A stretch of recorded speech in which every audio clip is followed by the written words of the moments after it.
ಪ್ರಪಂಚದಲ್ಲಿ ಎಲ್ಲೆಲ್ಲಿ ಯುದ್ಧ ಆಗಿತ್ತು ಹೇಳಿ. ಯಾವ ಯುದ್ಧದಲ್ಲಿ ನಾವು ಯಾರ ವಿರುದ್ಧ ನಿಂತಿಲ್ಲ. ಮಾತಾಡಬೇಡಿ. ಅದು USSR ಪರನೂ ಇರಲಿಲ್ಲ, ಅದು ದೇಶ ಅಮೆರಿಕ ಪರನೂ ಇರಲಿಲ್ಲ. ಈಗಲೇ ನಾವು ಸೈಟ್ ತಗೊಂಡಿರೋದು. ಪಾಕಿಸ್ತಾನದ ಪರಿಸ್ಥಿತಿ ಏನಿದೆ, ಭಿಕ್ಷೆ ಬೇಡ್ತಾರೆ. ಆದ್ರೆ ಭಾರತದ ಪರಿಸ್ಥಿತಿ ಏನಿದೆ, ನೀವೆಲ್ಲರೂ ನಾವೆಲ್ಲರೂ ಬದುಕ್ತಾ ಇದ್ದೇವೆ. ಇದಕ್ಕೆ ಮೋದಿ ಕಾರಣ, ಇದಕ್ಕೆ ಮೋದಿ ಕಾರಣ. ಪಾಕಿಸ್ತಾನ, ಅಫ್ಘಾನಿಸ್ತಾನ, ದೇಶಗಳು ಏನಾಗ್ತಾ ಇದೆ? We have always been neutral. This is the first time Narendra Modi ji has taken this country pro-US.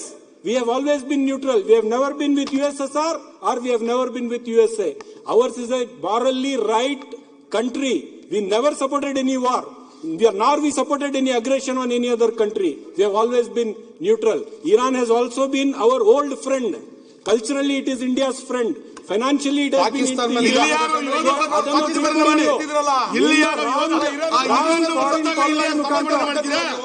ಇರಾನ್ನವನು ಸತ್ತಾಗ ಇಲ್ಲಿ ಕಣ್ಣೀರ್ ಹಾಕ್ತಿರಲ್ಲ ನೀವು. ಇರಾನ್ನವನು ಸತ್ತಾಗ ಇಲ್ಲಿ ಕಣ್ಣೀರ್ ಹಾಕ್ತೀರಿ. ಇಲ್ಲಿ ಯೋಧ ಯಾರೋ ನಮ್ಮನ್ನ ಕಾಯುವ, ನಿಮ್ಮನ್ನ ಕಾಯುವ ಯೋಧ ಸತ್ತಾಗ ಕಣ್ಣೀರ್ ಹಾಕ್ತೀರಿ. ಅದಕ್ಕೆ ಪಾಕಿಸ್ತಾನ, ಅಫ್ಘಾನಿಸ್ತಾನ ಬಗ್ಗೆ ಮಾತಾಡ್ತಾ ಇದ್ದಾರೆ ಅಧ್ಯಕ್ಷರೇ. ರಾಜ್ಯದ ಮುಸಲ್ಮಾನರಿಗೆ 1% ಬಜೆಟ್ ಕೊಟ್ರೆ ಅಲ್ಪಸಂಖ್ಯಾತರಿಗೆ ಟೀಕೆ ಮಾಡ್ತೀರಿ. ಅಫ್ಘಾನಿಸ್ತಾನ್ಗೆ, ತಾಲಿಬಾನ್ಗೆ ಮೋದಿ ಸರ್ಕಾರ ವರ್ಷಕ್ಕೆ 200 ಕೋಟಿ ರೂಪಾಯಿ ಕೊಡ್ತಾ ಇದ್ದಾರೆ. ವರ್ಷಕ್ಕೆ 200 ಕೋಟಿ. ಇಲ್ಲಿ ರಾಜ್ಯದ ಮುಸಲ್ಮಾನರಿಗೆ ತಾಲಿಬಾನ್ ಅಂತ ಹೇಳಿ ನಮ್ಮ ಮೇಲೆ ನೀವು ಗೂಬೆ ಕೂರಿಸಿದ್ರಿ, ನಮ್ಗೆ ಟೀಕೆ ಮಾಡಿದ್ರಿ. ಯಾರಾದ್ರೂ ಗಡ್ಡ ಬಿಟ್ಕೊಂಡ್ರೆ ನೋಡಪ್ಪ ನೀನ್ ತಾಲಿಬಾನ್ ಅಂತ ಹೇಳ್ತಾ ಇದ್ರಿ ಬಿಜೆಪಿಯವರು. ಈಗ ನರೇಂದ್ರ ಮೋದಿ ಅವರು ತಾಲಿಬಾನ್ ಜೊತೆಗೆ ಫ್ರೆಂಡ್ಶಿಪ್ ಮಾಡ್ಕೊಂಡಾರಲ್ಲ. ಫೈನಾನ್ಸ್ ಮಿನಿಸ್ಟರ್ ಕರೆದು ದುಡ್ಡು ಕೊಟ್ಟು ಸನ್ಮಾನ ಮಾಡಿ ಅವ್ನ್ ಬೆನ್ ತಟ್ಟಿ ಕಳಿಸ್ಬಿಟ್ಟಾರೆ. ಈಗ ಮೋದಿ ತಾಲಿಬಾನ್ ಫ್ರೆಂಡ್ಸ್, ಬಾಯ್.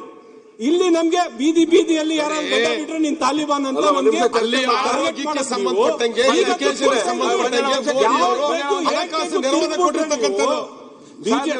ಸರಿ ಇದೆ. ನಾನು ಹೇಳಿದ್ರೆ ಬೇರೆ ಡಿಸ್ಪ್ಯೂಟ್. ಒಂದ್ ಸೆಕೆಂಡ್ ಪ್ಲೀಸ್, ಒಂದ್ ಸೆಕೆಂಡ್. ನೀವ್ ಹೇಳ್ತಾ ಇರೋದೇನು, ನಾವ್ ಹೇಳ್ತಿರೋದೇನು ಅಂದ್ರೆ ಈ ದೇಶದಲ್ಲಿ ನೀರು ಕುಡಿದು, ಈ ದೇಶದಲ್ಲಿ ಉಪ್ಪು ತಿಂದು, ಈ ದೇಶದಲ್ಲಿ ಅನ್ನ ಊಟ ಮಾಡಿ ಪಾಕಿಸ್ತಾನ ಜಿಂದಾಬಾದ್ ಹೇಳೋರನ್ನ ಒಪ್ಕೊಳ್ತೀರಲ್ಲ ಅಂತ ಹೇಳಿದ್ದು ನಾವು.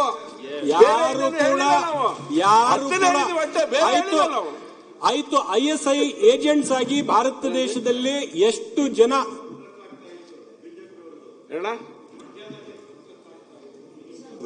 ಆ ಪ್ರೊಟೆಸ್ಟ್ ಅಲ್ಲಿ ಇದ್ದವರು ಪಾಕಿಸ್ತಾನ ಜಿಂದಾಬಾದ್ ಅಂತ ಸಾರಿ ಯಾರು ಪಾಕಿಸ್ತಾನ ಜಿಂದಾಬಾದ್ ಇಡೀ ಪಾಕಿಸ್ತಾನ ಜಿಂದಾಬಾದ್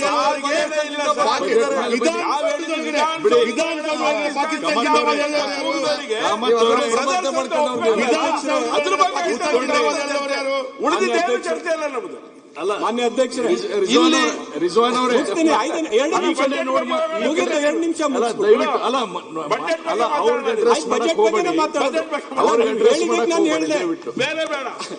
ಈಗ ಅಲ್ಲ ಕರೆಕ್ಟ್.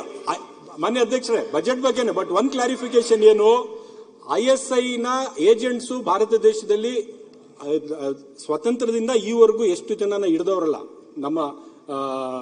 ನಮ್ಮ ಪೊಲೀಸ್ ಆಗ್ಲಿ, ಇಂಟೆಲಿಜೆನ್ಸ್ ಸರ್ವಿಸಸ್ ಅಲ್ಲಿ ಜಾತಿ ಧರ್ಮ ನೋಡಿ. ಅಜಿತ್ ದಾವಲ್ ಪ್ರೈಮ್ ಮಿನಿಸ್ಟರ್ನ ಸೆಕ್ಯೂರಿಟಿ, ನ್ಯಾಷನಲ್ ಸೆಕ್ಯೂರಿಟಿ ಅಡ್ವೈಸರ್, ಅವ್ರು ಏನ್ ಹೇಳಿದ್ರು, ಮುಸಲ್ಮಾನರಕ್ಕಿಂತ ಬೇರೆ ಬೇರೆ ಜಾತಿಯವರೇ ISI ಏಜೆಂಟ್ ಜಾಸ್ತಿ ಇದ್ದಾರೆ ಅಂತ ಆನ್ ರೆಕಾರ್ಡ್ ಹೇಳ್ತಾರೆ ಅಜಿತ್ ದೋವಲ್ ಅವರು.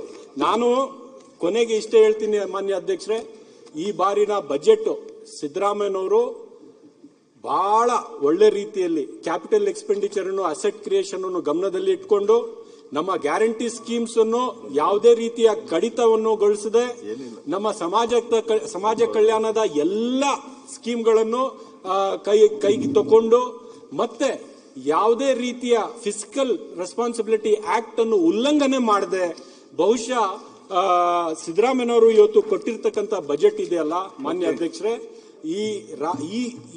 ಈ ಪರಿಸ್ಥಿತಿಯಲ್ಲಿ ಬಹಳ ಒಳ್ಳೆ ಬಜೆಟ್. ಕೇಂದ್ರದಿಂದ ನಮಗೆ ಸಹಾಯ ಆಗದೆ ಇದ್ರೂ ಸಹ ಮಿತಿ ಒಳಗಡೆ ಇರ್ತಕ್ಕಂಥದ್ದು. ಯಾಕಂದ್ರೆ ಫಿಸಿಕಲ್ ರೆಸ್ಪಾನ್ಸಿಬಿಲಿಟೀಸ್ ಆಕ್ಟ್ ಇದೆಯಲ್ಲ, ಅಟಲ್ ಬಿಹಾರಿ ವಾಜಪೇಯಿ ಅವರು 2000 ತಗೊಂಡ್ ಬಂದ್ರು. ಆದ್ರೆ ಮೋದಿ ಸರ್ಕಾರ ಬಜೆಟ್ ಮಂಡನೆ ಮಾಡಿರೋದು ಅದು ವೈಲೇಟ್ ಮಾಡಿದೆ. 50% ಆಫ್ ದಿ GST ಅವರು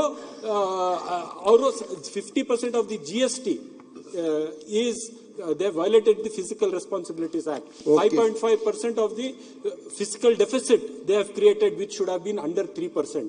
So ನಾನು ಏನ್ ಹೇಳ್ತಾ ಇದ್ದೀನಿ, ಸಿದ್ದರಾಮಯ್ಯನವರು ಫಿಸಿಕಲ್ ರೆಸ್ಪಾನ್ಸಿಬಿಲಿಟೀಸ್ ಆಕ್ಟ್ ಅನ್ನು ಉಲ್ಲಂಘನೆ ಮಾಡದೆ ಜನರ ದುಡ್ಡನ್ನು ಜನರಿಗೆ ಕೊಟ್ಟಿರ್ತಕ್ಕಂಥದ್ದು ಕಾಂಗ್ರೆಸ್ ಪಕ್ಷದ ಕಮಿಟ್ಮೆಂಟ್. ಬಿಜೆಪಿಯ ಕಮಿಟ್ಮೆಂಟ್ ಕೆಲವರು ಉದ್ಯೋಗಪತಿಗಳಿಗೆ ಕೊಟ್ಟಿರಬಹುದು, ಆದ್ರೆ ಕಾಂಗ್ರೆಸ್ ಪಕ್ಷದ ಕಮಿಟ್ಮೆಂಟ್ ಜನರ ದುಡ್ಡು ಜನರಿಗೆ ವಾಪಸ್ ಕೊಟ್ಟು ತೆರಿಗೆ ಮುಖಾಂತರ ವಾಪಸ್ ತಗೊಂಡಿರ್ತಕ್ಕಂಥದ್ದು ಕಾಂಗ್ರೆಸ್ ಪಕ್ಷದ ಕಮಿಟ್ಮೆಂಟ್. ಮಾನ್ಯ ಅಧ್ಯಕ್ಷೆ, ಧನ್ಯವಾದಗಳು ನನಗೆ ಮಾತಾಡಕ್ಕೆ ಅವಕಾಶ. ಧೀರಜ್ ಮುನಿರಾಜ್, ಆದಷ್ಟು ಬೇಗ ಮುಗಿಸಬೇಕು.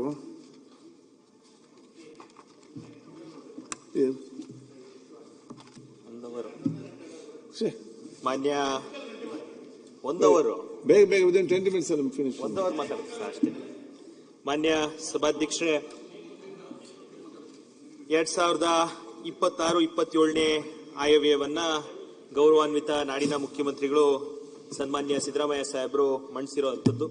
ಈ ಬಜೆಟ್ ಮೇಲೆ ಮಾತಾಡಲಿಕ್ಕೆ ತಾವು ಅವಕಾಶವನ್ನ ಕೊಟ್ಟಿದ್ದೀರಾ. ಅವಕಾಶ ಕೊಟ್ಟಂತ ತಮಗೆ ಧನ್ಯವಾದಗಳನ್ನ ಸಲ್ಲಿಸ್ತಾ, ಏನು ಈಗಾಗಲೇ ನಮ್ಮ ಎಲ್ಲ ನಾಯಕರು ಬಜೆಟ್ನ ಬಗ್ಗೆ ಸವಿಸ್ತಾರವಾಗಿ ಮಾತಾಡಿದ್ದಾರೆ. 4,48,000 ಕೋಟಿಯ ಒಂದು ಬಜೆಟ್ ಅನ್ನ ರಾಜ್ಯದ ಇತಿಹಾಸದಲ್ಲಿ 17ನೇ ಬಾರಿಗೆ ಅತಿ ಹೆಚ್ಚು ಬಜೆಟ್ ಮಂಡಿಸಿದಂತ ಮುಖ್ಯಮಂತ್ರಿಗಳಾಗಿ ಮಂತ್ರಿಗಳಾಗಿ ದೇಶದಲ್ಲಿ ಆಗ್ಲೇ ನಮ್ಮ ದೇಶದಲ್ಲಿ 18 ಬಜೆಟ್ ಮಂಡಿಸಿರುವಂತ ವಜುಭಾಯಿ ವಾಲಾ ಅವರ ಒಂದು ರೆಕಾರ್ಡ್ ಅನ್ನ ಬೀಟ್ ಮಾಡ್ತಾರಾ ಇಲ್ವಾ ಅಂತ, ಬಜೆಟ್ ಮೇಲೆ ಚರ್ಚೆಗಿಂತ ಜಾಸ್ತಿ ಮುಖ್ಯಮಂತ್ರಿಗಳು 18ನೇ ಬಜೆಟ್ ಮಾತಾಡ್ತಾರಾ ಇಲ್ವಾ ಅನ್ನುವಂಥದ್ದು ಸಾರ್ವಜನಿಕ ವಲಯದಲ್ಲಿ ಆಚೆ ಮಾಧ್ಯಮದಲ್ಲಿ ಆಗ್ತಿರುವಂತದ್ದು. ಆದ್ರೆ ಈ ಬಜೆಟ್ ಬಗ್ಗೆ ಮಾತಾಡಬೇಕಾದ್ರೆ 4,48,000